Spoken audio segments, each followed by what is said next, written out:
Bonjour à toutes et tous, je suis Hervé du blog Boucher Double et je vous souhaite la bienvenue dans cette nouvelle vidéo dans laquelle je vais vous parler d'un puissant facteur d'acidification dans notre société occidentale moderne auquel nul ne peut échapper car ses sources sont complexes et très variées.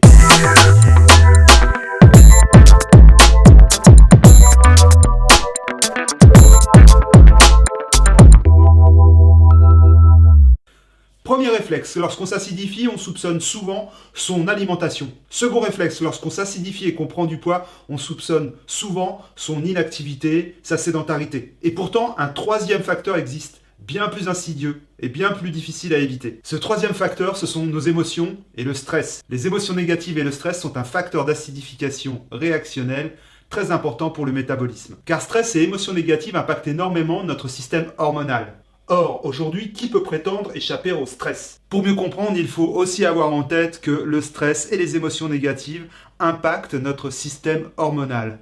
Et c'est un cycle qui va engendrer un impact sur notre équilibre acido-basique. En effet, nous sommes pétris d'hormones.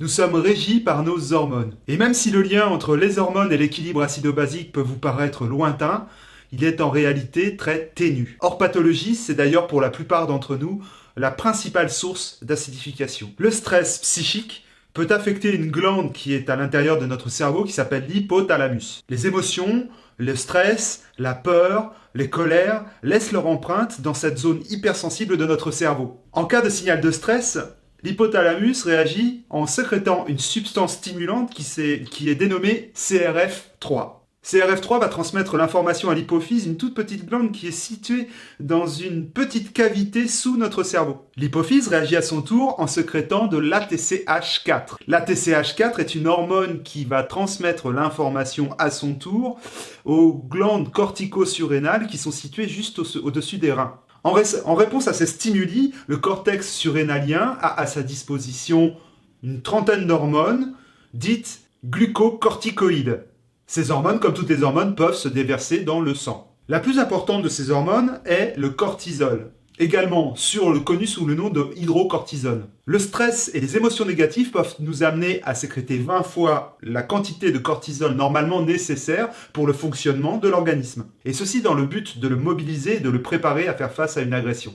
Nos réserves de sucre et d'acides aminés sont véhiculées vers le foie. Pour être prêt à l'emploi, le tissu adipeux libère ces acides gras. Le stress va donc être responsable à la fois d'une hausse du taux de cholestérol dans le sang, mais aussi du taux de glycémie, donc le sucre, dans le sang. En théorie, l'insuline est chargée de baisser le taux de sucre dans le sang en le conduisant vers les cellules où il est utilisé comme énergie, comme carburant, pour leur fonctionnement. Mais là où les choses deviennent plus compliquées, c'est en cas de stress chronique, ou en cas de surstimulation du système nerveux. Là, un processus d'hyperglycémie, donc d'excès de sucre dans le sang, se met en place. L'insuline devient inactive, car elle est inhibée. Et le pancréas continue à sécréter de l'insuline, donc un excès d'insuline s'installe. Le sucre s'accumule alors dans les tissus où il est transformé en graisse, car il faut le stocker. Les adipocytes, donc les cellules chargées de se charger en graisse, le font, elles remplissent leur rôle, et elles ouvrent la voie à la prise de poids, voire à l'obésité. Par ailleurs, nos défenses primitives face au stress amènent l'individu à la recherche de plus en plus d'une nourriture sucrée.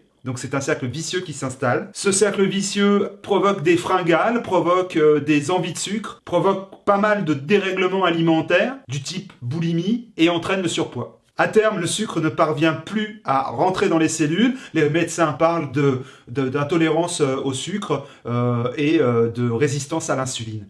Cette déviation métabolique majeure conduit au diabète, à l'hypercholestérolémie et à l'hypertension. Donc excès de sucre, excès de gras, augmentation de la tension artérielle. Tous ces troubles sont regroupés sous le vocable médical syndrome X ou syndrome métabolique cardiovasculaire. Ce dérèglement du système métabolique induit donc un excès de glucose dans le sang qui devient parfois chronique et qui est une source énorme d'acidification. C'est donc une acidification réactionnelle liée à l'effet du stress sur le système hormonal. Ainsi, stress, émotions négatives peuvent générer de façon indirecte, par réaction du métabolisme et l'action des facteurs d'acidification sur le système métabolique, via les hormones, une acidose métabolique latente ou une acidose métabolique chronique. On peut donc dire que le stress est un facteur d'acidification pour l'organisme. Voilà, j'espère que cette vidéo vous aura plu, que ces informations sur l'action du stress sur l'organisme vous auront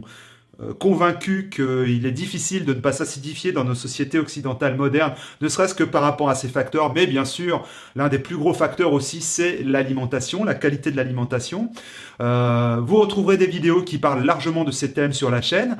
Je vous invite d'ailleurs à vous abonner à la chaîne de façon à être prévenu à chaque fois que je publie une vidéo. Et puis ça permettra à la chaîne de te mieux en mieux présenter dans les résultats de recherche de façon à aider un maximum de personnes lorsqu'ils cherchent des informations vérifiées sur la santé et les liens entre santé, alimentation et alimentation alcalinisante. N'hésitez pas à aller sur le blog, je vous mets tous les liens en dessous dans la description sous la vidéo pour que vous puissiez aller sur le blog, aller voir les sources des articles qui sont publiés, aller voir les articles eux-mêmes, aller voir d'autres vidéos aussi.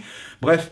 Je vous invite aussi à télécharger mon guide gratuit 5 jours de menu alcalin pour optimiser votre vitalité afin de tester ce qu'est une alimentation alcaline. Et même si vous venez de loin, ce guide est fait pour débuter, donc ça s'installe progressivement. On n'est pas en train de changer du tout au tout son alimentation en l'espace de 5 jours, mais ça permet à certaines personnes qui mangeaient totalement différemment avant de sentir déjà des effets bénéfiques sur leur santé. Donc je vous invite à le télécharger et à le tester chez vous. C'est un guide d'à peu près 25 pages. Vous avez en plus la liste des courses. Vous n'avez plus besoin de réfléchir, vous avez juste à acheter ce qu'il y a sur la liste, à cuisiner, à transformer vous-même les produits pendant 5 jours et vous sentirez sans doute les bénéfices rapidement, comme en témoignent beaucoup de gens qui jusqu'ici l'ont téléchargé. Merci d'avance pour tout ça, n'hésitez pas à liker la vidéo et à bientôt pour une prochaine.